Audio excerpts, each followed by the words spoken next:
काकभुसुंडी और विद्याधर की कहानी। विद्याधर आत्मज्ञानी क्यों न बन सका।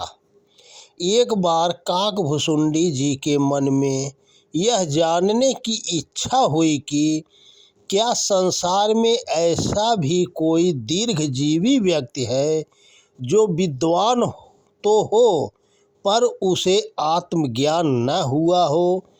इस बात का पता लगाने के लिए वे महर्षि वशिष्ठ की आज्ञा लेकर विश्व भ्रमण पर निकल पड़े। उन्होंने गांव ढूंढे, शहर ढूंढे और कंदराओं की खाक छानी। तब जाकर उनकी मुलाकात विद्याधर नामक ब्राह्मण से हुई। विद्याधर की आयु 4 कल्प थी और उसने वेद शास्त्रों का परिपूर्ण अध्ययन किया था। शास्त्रों के श्लोक उसे कंठस्थ थे और किसी भी शास्त्र संबंधी जिज्ञासा का वह तुरंत समाधान कर दिया करता था।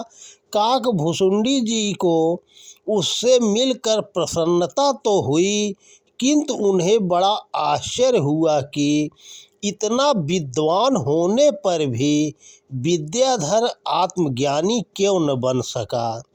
अपने प्रश्न का उत्तर जानने के लिए काकभुसुंडी जी चुपचाप विद्याधर के पीछे पीछे घूमने लगे ताकि सत्य का पता लगा सके।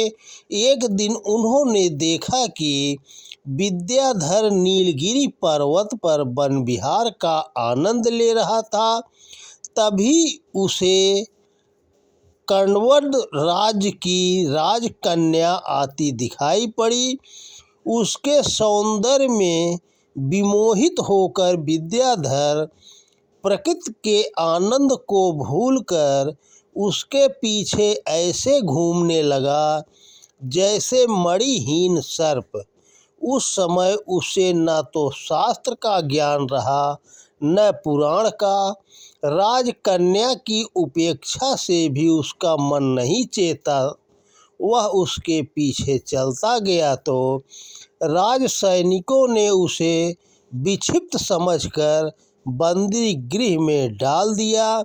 बंदी गृह में काकभुसुंडी जी स्वयं को उसके सन्मुख प्रकट किया और बोले, विद्याधर, तुम इतने विद्वान होते हुए भी यह न समझ सके कि आसक्ति ही आत्मज्ञान का बंधन है। इसी आसक्ति के कारण आज तुम्हारी यह दुर्दशा हो रही है। यह सुनकर विद्याधर के नेत्र खुल गए और वह आत्मज्ञान के पथ पर बढ़ चला। दोस्तों, जय हिंद, जय भारत।